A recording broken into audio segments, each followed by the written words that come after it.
à plusieurs reprises ce soir, je vais vous bousculer comme je vais nous bousculer. Tous ceux d'entre vous qui sont dans cette dynamique, de se dire finalement, nous qu'est-ce qu'on a apporté au monde? Nous allons parler d'un certain type de rapport à un certain type de pouvoir. Vous êtes dans une illusion de la liberté pour beaucoup de jeunes. Travaillez, réveillez-vous. Et à partir d'un certain moment, arrêtez d'être les spectateurs de vos incompétences. Moi, je n'hésite absolument pas à dire qu'entre ce qui se passe en Europe, aux États-Unis, et même ce qui se passe dans un certain nombre de pays musulmans, il y a quelque chose qui est d'ordre de la révolution silencieuse. Un certain type de travail qu'on doit faire sur son cœur et qui finalement a des effets sur la conscience et sur l'intelligence. Je ne connais pas un être qui fait un travail sur son cœur qui ne voit pas son intelligence changer de perspicacité. Moi, j'aimerais vous dire une chose. Je ne porte pas le message islamique. C'est le message islamique qui me porte.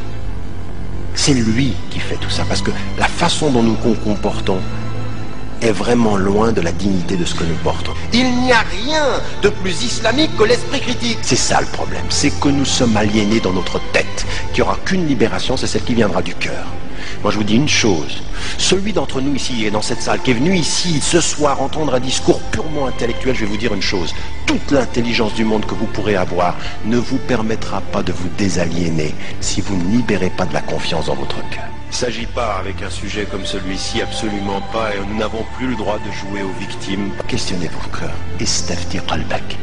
Demande à ton cœur l'état dans lequel il est. Une ignorance immorale est une contradiction dans les termes. Subhanallah, il y a des sciences profanes en islam. Vous pouvez dire qu'il y a une science profane. Vous pouvez dire la médecine c'est une science profane. Mais toute science porte en elle une dimension de votre foi. Quand vous répondez à 3 questions.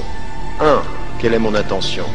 2. Quelles sont les limites? 3. Quelles sont les finalités? Une certaine teneur à un regard sur le monde, c'est un certain pouvoir sur le regard. Donc c'est un instrument de pouvoir intellectuel. C'est un effort permanent.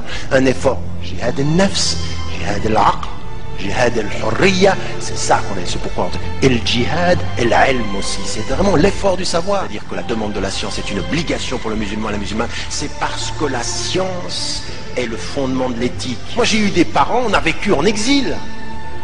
J'ai vu, je vous le dis, rahimahumullah, j'ai vu de ma famille des gens qui pleuraient dans l'exil, qui étaient loin de leur pays. Vous êtes ici chez vous, vous avez vos racines là, bah, travaillez. Il y a en connaissance là un certain nombre de choses dont on ne doit pas s'étonner qu'elles soient ce qu'elles sont. Je suis désolé, nous sommes aujourd'hui en train de produire des petits bourgeois musulmans qui se regardent et qui se disent un jour, Inch'Allah. Mais moi je veux pas d'applaudissements, je veux simplement que vous compreniez une chose, pour la sœur, oui il faut commencer à étudier, mais en même temps qu'on étudie l'islam, on étudie à l'université, puis on fait les deux, puis l'université nous pose des questions, on retourne à l'islam, et de l'islam on revient aux études. N'arrête pas de faire ça. Moi j'ai fait de la philosophie, Nietzsche disait ça, qu'est-ce que dit l'islam, et l'islam qu'est-ce qu'il dit, et je me bats. Puis à un moment donné, ben, vous faites la paix avec vous-même et puis vous avancez. Mais ne dites pas, d'abord l'islam, puis un jour on verra. Non, il faut travailler les deux ensemble et les deux se nourrissent. Eh bien vous pouvez le faire. Rien ne vous en empêche dans ce pays-là. Rien. Personne n'est dans votre chambre, personne n'est à côté de votre lit, personne ne voit ce que vous faites le matin ou pendant la nuit, si ce n'est Allah. La ilaha illahu. Et puis c'est tout. Puis maintenant il faut s'y mettre. Moi c'est le conseil que j'ai à donner aux jeunes. C'est quand on sait qu'on devient moral. Ibn Hanbal, il cherchait un homme d'une certaine compétence, il voulait quelqu'un de compétent. On lui a dit, cet homme-là il est fasiq, c'est-à-dire il est pervers. Il a dit, sa compétence c'est à nous, sa perversité c'est à lui. Ceux qui transforment l'histoire, ce ne sont pas ceux qui rêvent l'avenir, c'est ceux qui sont lucides par rapport au présent. On est là vraiment, on est à la croisée des chemins. On est à la croisée des chemins, ça veut dire qu'on est là pour construire une conscience qui va changer ça, qui va nous changer nous. C'est-à-dire la capacité de regarder la télévision exactement comme le prophète alayhi wa sallam pouvait regarder le monde. L'islam prend le bien d'où qu'il vienne. Et quand vous avez des gens qui vous expliquent comment on utilise un outil, comment on maîtrise l'intelligence, vous devez maîtriser. Talabul ilm, c'est ça que ça veut dire. Qui que tu sois, Dieu t'a fait, ce que tu fais c'est à moi. Ce que toi tu fais de mal, c'est à toi, ça ne me regarde pas. Comme dit-on, que veut-on de moi? Quelle est l'intention de celui qui parle pour que je sache quelle est l'intention avec laquelle je dois lui répondre? Fais-toi respecter, quant à l'amour, tu verras après. Non, non, regarde comment il me regarde, il m'aime bien. Je m'en fiche. Tu m'aimes pas, ça te regarde. Moi, ce que je te demande devant Dieu, c'est de me respecter. Et le meilleur moyen pour que tu me respectes, c'est que je me respecte. Parce que quand vous lisez le Coran, vous entendez Ya ulul albab, vous qui êtes doué d'intelligence.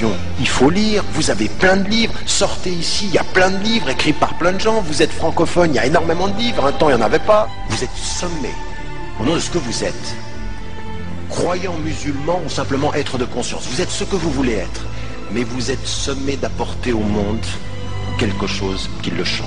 Souvent on dit aux musulmans, Dieu ne demande pas à quelqu'un plus que ce qu'il peut porter. Mais j'aimerais vous dire une chose, c'est le contraire qu'il faut comprendre. Si tu peux porter ce que tu peux porter et que tu ne le portes pas, attends-toi au pire. À partir d'un certain moment, vous ne pouvez pas faire face à autant de pression, d'images, de symboles, d'aliénation intellectuelle si vous n'avez pas un processus de libération du cœur. À un moment donné, il faut rentrer à l'intérieur. À un moment donné, il faut éteindre la télévision. À un moment donné, il faut laisser tout ça.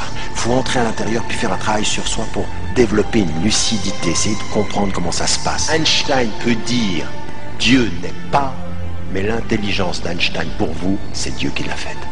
Lui, il dit « Dieu n'est pas », et vous vous dites « Mais Dieu t'a fait ». Tu le sais pas, mais nous, on le sait. Nous ne sommes pas des spectateurs du monde. Qui que tu sois, homme ou femme, si tu n'es pas sur cette terre pour te changer et la changer, tu es inutile. Et pour tes frères et tes sœurs, et pour l'humanité, et devant Dieu. C'est marqué, Dieu est mort, signé Nietzsche.